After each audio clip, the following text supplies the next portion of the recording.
Hi friends, अस्सलामुअलैकुम। मुझे तो आप जानते ही हैं, मैं हूँ इकरा। फ्रेंड्स, बिना टाइम वेस्ट किए चलते हैं स्टोरी की तरफ। रात का वक्त था। शहर की गलियां आधी रात के सन्नाटे में सोई हुई थी। चांदनी हल्की सी बादलों के पीछे छुपी थी और हवा में एक अजीब ठंडक घुल चुकी थी। शहर के इस पुराने हिस्से के बारे में लोग कहते थे कि आधी रात के बाद इधर से गुजरना ठीक नहीं। वही पुरानी सड़क के कोने पर सादिया, एक 23 साल की स्टूडेंट, खड़ी थी। वो हॉस्टल से घर जा रही थी, लेकिन इस वक्त उसे कोई रिक्शा मिल नहीं रहा था। थोड़ी देर इंतजार के बाद एक पुराना सा रिक्शा उसके सामने रुक गया। ड्राइवर पतला, लंबे चेहरे वाला था। उसकी आंखें गहरी थीं और आवाज दबे दबे से निकली, कब्रिस्तान के पास छोड़ दूं? सादिया घबरा गई।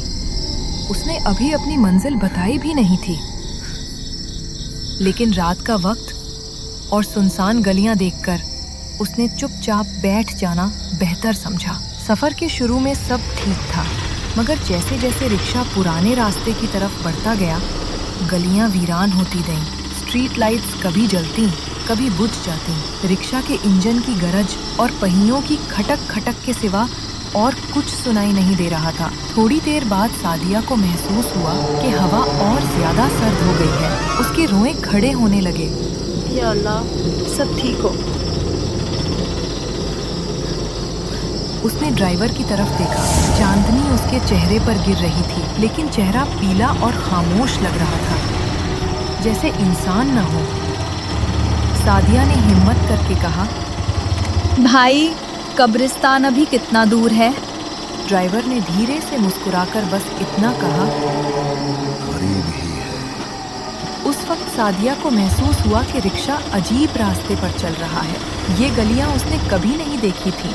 हर मोड़ पर लगता जैसे हम घूमकर वहीं आ गए हों, जैसे एक ही जगह फिर फिर के चल रहे हों। अचानक उसने देखा, एक बुजुर्ग दरबान लंबी लाठी पकड़े कब्रिस्तान के गेट के पास खड़ा था। ये वही दरबान था जिसे वो बचपन से देखती आई थी, मगर इस दफा उसकी आंखें अजीब थीं, जैसे कह रही हों, इस वक्त यहाँ रुकना मना है। अल्लाह रहम कर। सादिया ने पलक झपकाई। जब दोबारा देखा, बुजुर्ग गायब थे।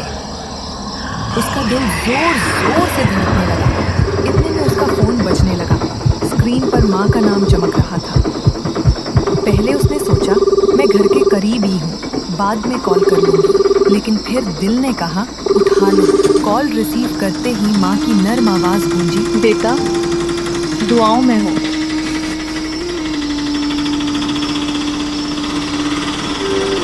अल्लाह तुम्हें हिफाजत से घर पहुँचाए। उस वक्त सादिया की नज़र विंडशील्ड पर गई। ड्राइवर सीट पर कोई नहीं था। अचानक रिक्शा धक से रुक गया। गली उसके घर के करीब लग रही थी। सादिया का सांस रुक गया। वो जल्द से रिक्शा से उतरकर भागने लगी। हर कदम पर उसे महसूस होता जैसे कोई उसके पीछे सांस ले रहा हो, मगर माँ की दुआ उसके दिल में एक रोशनी की तरह बरकरार थी।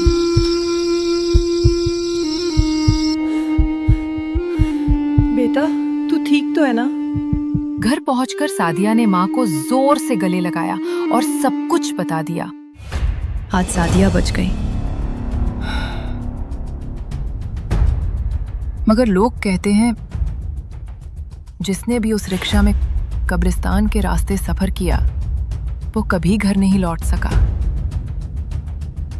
कोई नहीं जानता कि वो मखलूक क्या है, लेकिन हम सब जानते हैं, जब तक माँ की दुआ साथ हो, कोई भी मखलूक इंसान का कुछ नहीं बिगाड़ सकती। अल्लाह ताला सबकी माँओं को सलामत रखे। मिलते हैं अगली कहानी में। तब तक दुआओं में याद रखिएगा और चैनल को सब्सक्राइब कर देना दोस्तों। अल्लाह हाफिज।